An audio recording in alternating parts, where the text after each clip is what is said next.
Ladies first. Ladies first. I'm Sara Clein. I'm one of the partners and the executive producer of The Masses. This is Matt Amato, my partner, who is a founder and one of the premier directors of The Masses. The Masses is a collective of directors and artists. It was founded about 7 years ago in New York, but has mostly taken root in LA in terms of being sort of a collaborative environment. It's a little freeform, it's a little amorphous, but we find that the less limitations that we put in and around things, the more possibilities tend to come out of that. And I think it's something that probably couldn't have existed in a previous era, because I don't think that the technology or the ease or the workflow in terms of it being as streamlined as it is here could have been possible. So sort of the proliferation of technology has allowed us to actually break down a lot of the barriers and constraints that would have existed even a decade ago.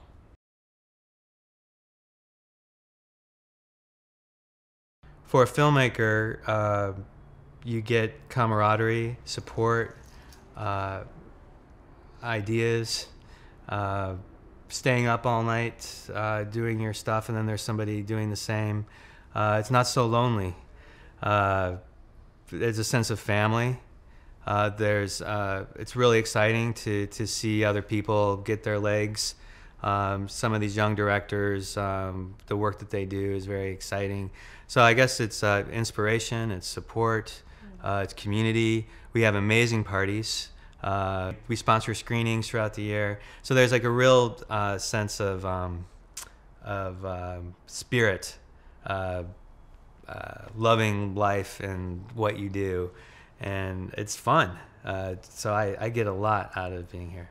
I feel really lucky because I've worked in all sorts of different environments in the industry, in Hollywood, so on and so forth. And each has its own pros and cons. But I think one of the things that's unique about this is that sense of kinship, and that sense of having each other's back, and that sense of looking forward to working to each other again, and not just having people dictate to each other the way things are supposed to be.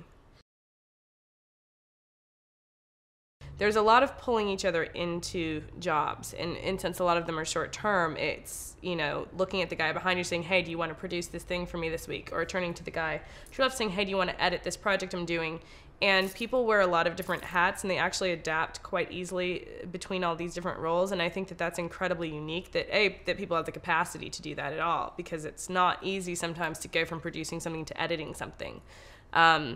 Or to go from editing something one day and PAing on something the next. Sometimes it's a matter of pride, sometimes it's a matter of skill set, but that everyone here is that adaptable and that flexible is really unique, and that's why I think you get such a consistent collaboration. It's really like, who's available? I'm going to do this project. What role do you want? Or this is what's available. And people step into that, and they're able to try on a lot of different outfits, so to speak. Like they're able to try on a lot of different hats, and I think because they're empowered as such, they tend to excel.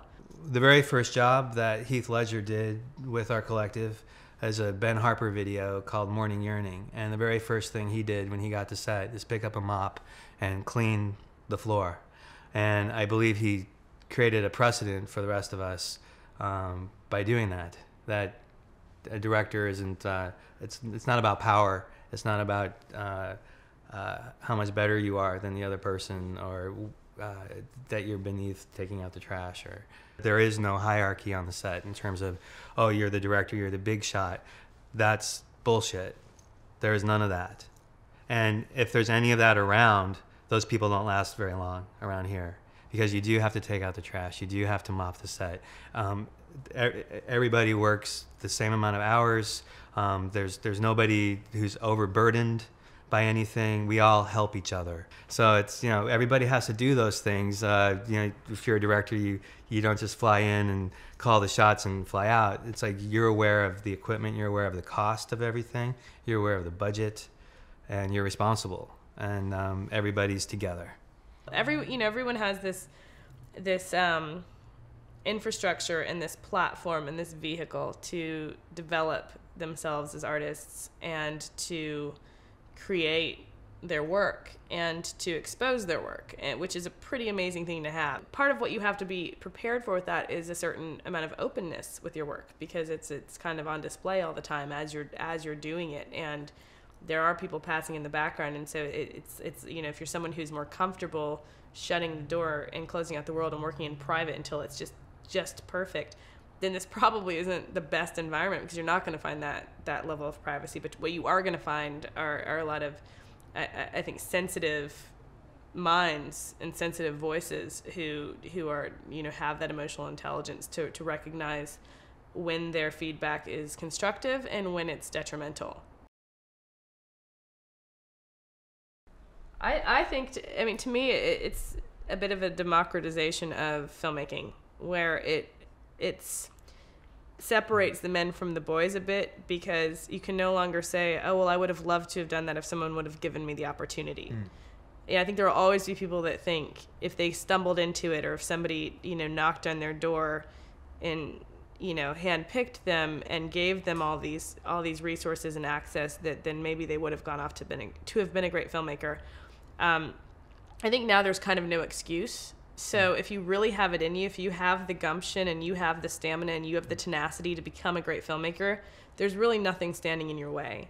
And I think that a lot of people are going to discover that maybe they aren't great filmmakers. I think a lot of people will have the chance to go out and try it once or twice and be like, oh, never mind. My whole life I imagined this being something that I would be phenomenal at, and it turns out I don't really have an instinct for it. So I think it, I think it really can weed people out, and in a way that's better for those people too, because I think one of the tragedies of film is that it attracts and allures so many people to it, because it looks so glamorous and it looks so captivating, that I think a lot of people, historically speaking, have spent their whole lives chasing this thing that they might have not enjoyed had they had the opportunity to do it. And now it's like, you literally can just test it out, In the early 60s, Jean-Luc Godard had a theory that the camera would become like the pencil someday, and everybody would be able to write their story. And I think that's happened.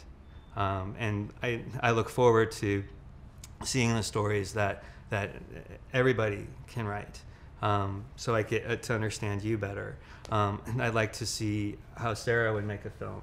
I'd like to see how my father or my mother looks at their day. And all this is possible now.